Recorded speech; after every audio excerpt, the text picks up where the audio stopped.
the Oklahoma Sooners, Lincoln Riley. All right, thanks, Mike. Thanks, everybody, for being here. Yeah, good win last week. Looking forward to certainly playing West Virginia here. Everybody's got to move past it. Our team's got to move past it. It was, like I said, great win. Wins in that game are certainly always very special, but it's over and time to move on to West Virginia. So we're looking forward to playing these guys, coaching staff that we're all pretty familiar with. Known Neil Brown for a long time. Kind of ran in the same circles offensively for a long time. Have a ton of respect for him. Worked with Matt Moore, the O-line coach there, for years and years at Texas Tech. And then certainly know a lot about Coach Koenig, all the different things he's done defensively. And so we've had a lot of great battles with West Virginia over the years. They look obviously a lot different. New staff. Lost some of their kind of their marquee name players here from the last couple of years, but they've certainly reloaded with some talent. Looking at them defensively, it's been impressive what they've done. I think the most yards they've given up this year, if I read it correctly, was just slightly over 400, which not many people can claim that right now. And they've been in some really tight games. They've played really well against NC State. The Texas game was tight right till the wire when Texas scored a couple of touchdowns. So they've been very, very competitive and even early in Coach Brown's tenure. So we know what kind of coach he is. Certainly have respect for their team, the way those guys have always played. You still certainly see that on tape. Offensively, they've brought over a lot of what certainly that Neil was doing at Troy. And they do a great job of giving you a lot to look at, a lot of different formations. Very creative in the way that they run and throw the football. Very, very innovative group. So it'll be a great challenge like it is every week in this conference, and we'll be looking forward to another 11 a.m. kickoff. Al? When did you know that the defense was going to be much better? Was it in the Cotton Bowl Saturday? Was it earlier than that? When did you realize this defense was better than it's been the last couple of years? I don't know that there's been one moment, and I think we got to be careful with is, it was a great game. It was one game though, or 2 days ago. It was one game, and we did some great things. I definitely think we have improved in some areas without a doubt. I think it's just been a process. It's been making the hires that we did, and then getting those guys implemented, those guys getting schemes implemented. Again, I know you guys have got tired of me talking about it, but so much about it is just between the ears with our players and the mentality and the way we play, and that doesn't just happen overnight, and we're still not certainly there yet by any stretch, but we're improving. We're heading down the right road. We can, as good as a win as we had last week, and a lot of great moments on all three sides. There's still we're still not operating anywhere near the way we feel like we can play, and so we still got to take steps. But it's people have worked hard, and it certainly defensively showed up in a big way the other day, and we're going to keep getting better because we're going to continue to get tested more and more. Jason Kersey. Yeah, Lincoln, we saw Trey Sermon out there, but sort of surprising to see him not get any carries, just given what he's meant to the program. Can you shed some light on his status and maybe why that happened? Yeah, just some of it was the way the game went. He played, I think, the second most snaps of any running back that we had. We just kind of how it went, Jalen's eating up some of the carries from those backs this year. You kind of you never know if you're going to be an explosive group offensively, and we've had just kind of throughout the season we've just once again just hadn't had many plays.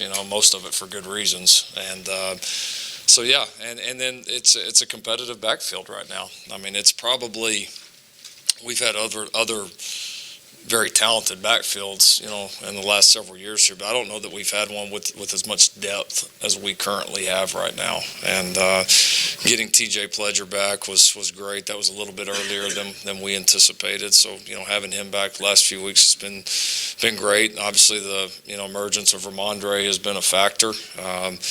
Kennedy's still a very good player with a lot of great experience. Trey's still a very good player with a lot of great experience. So, we've got 4 guys back there we're pretty excited about handing the ball to, and then our quarterback's a pretty good runner too. So some of it's numbers, some of it's play number, and then honestly the other day it wasn't really schemed up like that. It just kind of happened. The times he was in there, the ball just didn't find him. But again, that happens. I mean, what CD have like 2 touches the week before? I mean, it happens. And when you've got other good players, and so he'll have his big moments for us. But Trey is healthy. Trey's fine. Yeah, like I said, he played second most snaps of any back. Craig Bailey. You talk a little bit about Jalen. When we look at it, he has almost 30 more carries than anyone else on the team. Going into the season, did you anticipate him having 70-plus snaps at the midpoint of the year? I didn't know what to anticipate. I mean, I knew there would be a few things designed, and then you just never know how it's going to play out. With the new offensive line, with the new quarterback, as far as how the scrambles are going to go, and just the majority of. Seems like the majority of scrambles situations we've gotten into, people have really emphasized coverage, and they've stayed down on receivers, and we hadn't had as many big throws off the scrambles. We've had a few, but he's just had a lot of room to run. I mean, just simply, and so and he's made pretty good plays within that. So it's a little different from what we've had, but I mean that every year is. You do what you got to do. Tyler Palmatier. Lincoln, what are some of the specific takeaways that you took from Jalen's turnovers and that one near turnover in the red zone? I mean, he's got a better ball security on the first one. Didn't get the second hand there in traffic. And he had two poor decisions in the throw game. One that cost us. Probably shouldn't have been a turnover. We had a receiver in the wrong spot, and that was actually his defender that ended up picking it off. But it was not a good decision. I mean, it was bad on a couple different parts. So that was probably just trying to do a little too much, honestly, on that one. And I would say the same on the other. So your bad decisions can't be turnovers. They got to be incomplete passes. So he knows he's got to be better there. And kind of in that same vein, did you see his play where he switched the ball around his back with his hands, and what did you think about that? At the time, I wasn't very happy. I told him after the game, I said some really not nice things about him while that ball was behind him. But he rallied it.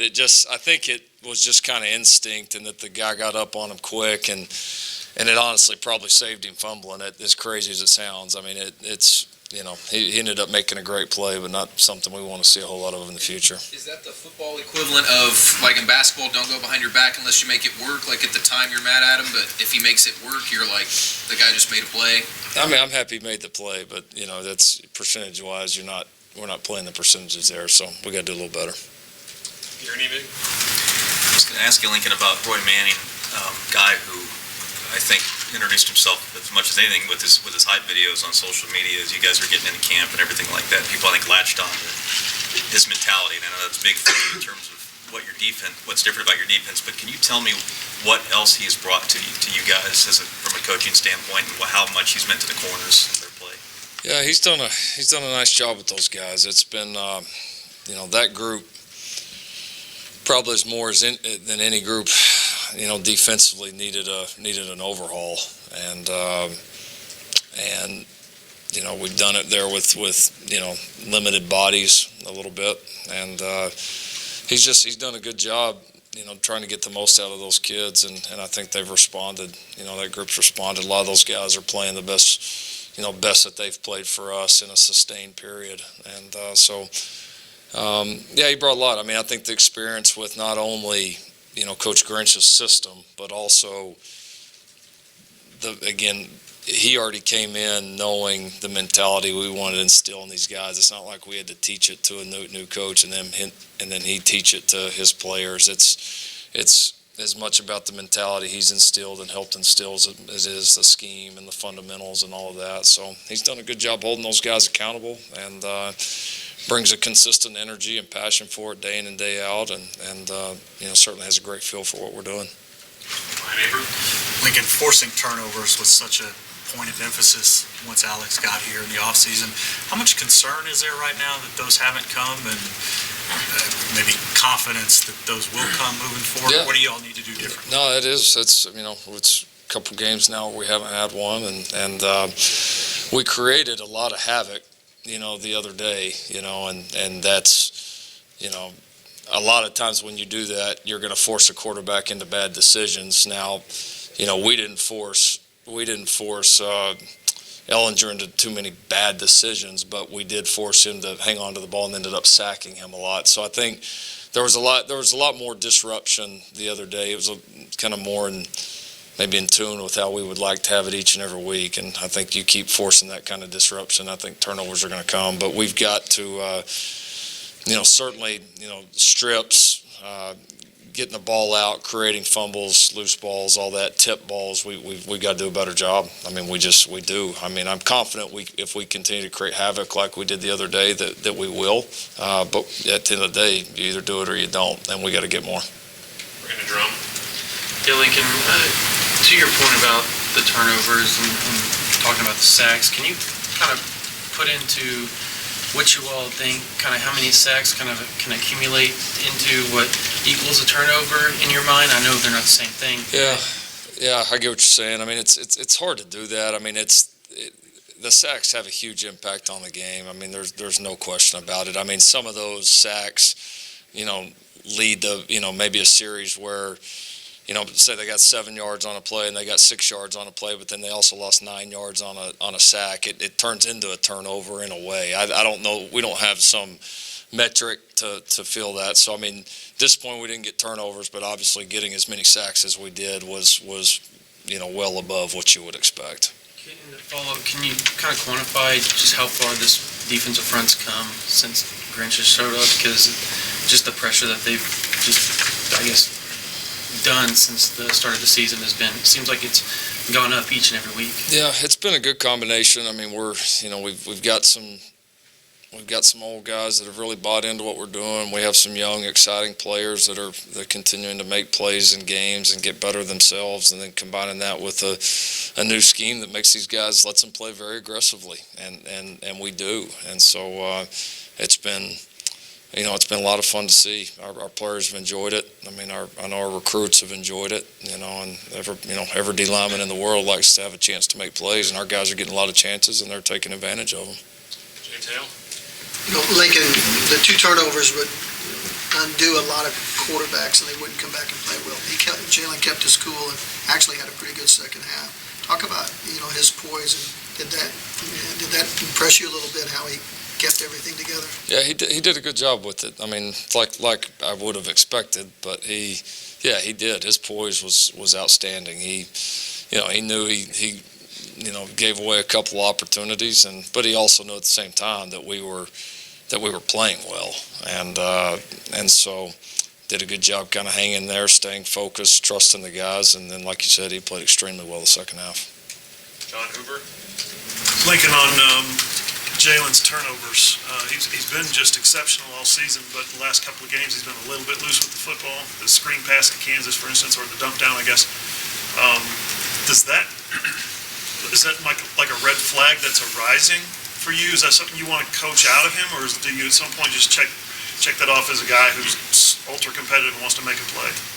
Yeah, they're all a little bit different situations. I mean, one at Kansas, just didn't see the guy, and it was bad play design, bad everything. So, like I said the other day, I thought there was a few that he tried to make a little too much happen, and he's got he's made a lot of big plays on scrambles too. So he's just got to know, and have the right feel for, when the opportunities are there to seize them, and when they're not, to not make anything worse. But he's pretty conscientious about taking care of the ball. So of course, we'll continue to work on it, but I don't think it's going to be a big issue going forward. And then CeeDee Lamb, the motion plays where he's got the motion, you guys really exploited that a lot of different ways. One of them was the flea flaker touchdown. What did you like going into that game about putting him in motion against the Texas defense? It wasn't just specifically him. I mean, we had some motions in the game plan that we thought might help us in a few areas. So happened that a couple of plays ended up, the ball ended up getting in his hands. And so, I mean, he's he's a dynamic player. He's tough to handle, and anytime we've got guys like that, being able to move them around a little bit seems to help us. Last one for me. How's Calcaterra? Yeah, Grant won't play this week. Got an injury, won't play this week. We'll evaluate him after. Cliff Run? Yeah, Austin Kendall is considered questionable, but that means obviously you're going to have to prepare for him. Is that strange to have to prepare for him? Like, what's that like for you? And then also, just what have you seen from him this season? Yeah, in a broad sense, is it strange? Yeah, a little bit. The guy was recruited and was here with us for 3 years. So yeah, it definitely feels a little strange. But I've got to see bits and pieces of him. Obviously I had a chance to study him a little bit more here this week. He's had some games where he's played really, really well. I thought it's been pretty impressive how they've, early on in a system with so many new pieces, coaching staff, players, everything. They've really done a nice job. So I mean, he's made a lot of big throws, made a lot of big plays. I'm sure he's chomping at the bit to get back for this one. I would expect nothing less. So I certainly hope he's healthy, and always wish him the best. Bob Frisbilla? Lincoln, how crucial has the development Brian Asamoah, Nick Benito been to the depth of the defense? And did you have an idea they were ready to make that leap? They're redshirt freshmen, and we really didn't see much from them at all last year. Yeah, they've both really grown up. I think for both those kids, this new scheme defensively has really fit them. Just places a premium on athleticism and guys that can fly around, and those, that's, their two strengths as players. And so, for them, it's been about becoming more consistent, and they've done that. And as they get more consistent, they've had a chance to earn more reps. But they seem, when they're in the game, they always seem to make a couple of big plays. And so you love that for young guys, they are not hesitant to get in there and pull the trigger when there are opportunities there. And some guys are in the beginning. They're trying to be so perfect that they finishing the play is not on the top of their priority list, and it is for those two guys. So, two guys got really bright futures. Have really, been impressive here early. It'd be exciting to see, how much better they can get here the second half of the season. Clay Horning? Yeah, but Jalen, was not particularly forthcoming with us, but in the post game, he had that comment about OU DNA in him, and he was asked earlier today about was that a cumulative thing, or did something really happen for you in the Texas game? So my question to you is, do you know, in the lead up and the aftermath of the Texas game, is he a slightly different guy on this team, having sort of experienced that? Maybe it's a rite of passage, and is he feeling, like he's been here a lot longer than maybe he has? Well, I mean, I think as you go throughout the season, whether you're a coach or a player or a leader on a team, you continue to learn more and more about the guys you're going to battle with. And, each situation presents new challenges and new opportunities to learn. So I think he learned more about probably his teammates and kind of in that type of game, and the different responses as the momentum swung back and forth, and so I think there was definitely some positives there. I don't know any other part of it. I don't know if I'd say rite of passage, but I mean, you do. I think you feel the impact of what OU means, but you probably don't feel it a whole lot more than certainly on that weekend. So I don't know, maybe not. Probably a little too big picture. I mean, I think he's excited about where this team's headed and excited about where he's headed, and saw some positive steps the other day. Coach, you've got a road game, 11 a.m. kickoff, team you're favored to handle, and you're coming off a big Texas win. There historically has been a Texas hangover occasionally. Just wondering emotionally how big a challenge that will be, and how you'll go about it with your team. Yeah, I mean, he'll tell you a lot about who we are as a team. You may probably learn more this week than any week that we've had up to this point. So it's either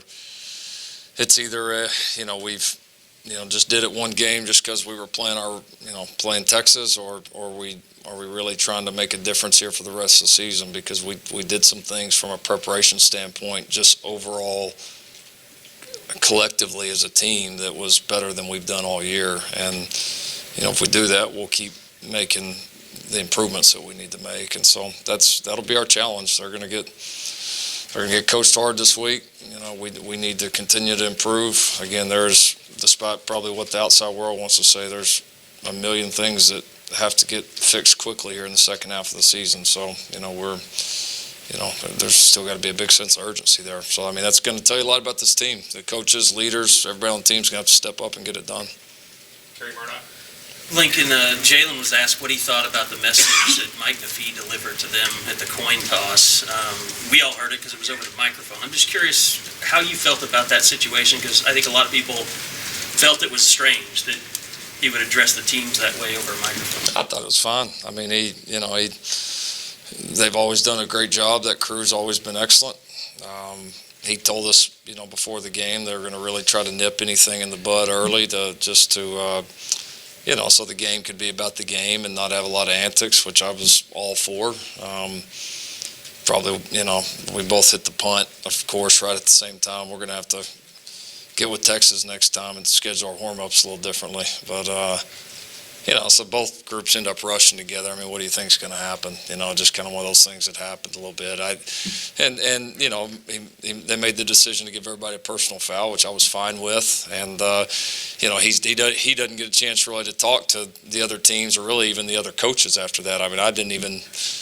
I never talked to official. The other coaches had to tell me when we got back in the locker room what they announced. And so we talked to the team before we went out and told them the scenario, but I had no issue with it. He's, taking control of the game and making sure it doesn't get out of hand, and it didn't. It worked. It was a pretty clean, hard-fought game. So, I think it's a lot of people making a big deal about nothing. The guy's job is to control the game, and I thought he did a pretty darn good job of it. Rick Keith. Yeah, Coach Neville was talking earlier before about how the moment was not too big for the youngsters on that defensive line. Talk about the defensive line and how well they responded. Yeah, I thought they kind of followed the leaders there a little bit. Our older guys kind of set the tone there early, and then they jumped in there and trusted it. And you got to in your first game like that, because you can't simulate that type of atmosphere. And what it feels like to play in that game, you can't do it. And so I think our young guys were led well by our older players, and then they did a good job of going in there and trusting the scheme and playing fast and not playing hesitant. And so it's good to see a lot of young guys making plays in that game that'll get to play in several more of them. Barry Trammell. Yeah, Lincoln, you won Saturday for some of the same reason you lost last year, which is the losing team didn't tackle some big receivers very well. CD was great in the open field. Last year, you guys had a lot of trouble with Humphrey and Johnson. How much of that is just physicality in your secondaries, and how much of that is just great players making plays? It's probably always somewhere in the middle. There's been a lot of good receivers on that field the last few years that are difficult for anybody to tackle. I think for us, it's been, I think, combination. Again, I think our mentality is better defensively, which I think is a big part. And then I think, our guys are very confident and aggressive in our scheme right now. And when you have that, there's going to be less hesitation. There's going to be, guys in position to make more plays. People not running wide open. So you simply are in position to make those plays more. And then I still think, too, it's, we've given a lot of players opportunities here in the first half of the season and have played a bunch of guys. We hadn't looked at all what players have done in the past. It's been a week-to-week deal. And I think every player on that defense knows right now that if they don't perform or they don't get somebody on the ground, somebody else is going to be in there trying it. And so that's just the way it is. I believe you were asked at Big 12 Media Days what it'd be like if you envisioned this way if you have defense here at Oklahoma. Saturday kind of what you envisioned, what your defense was going to look like?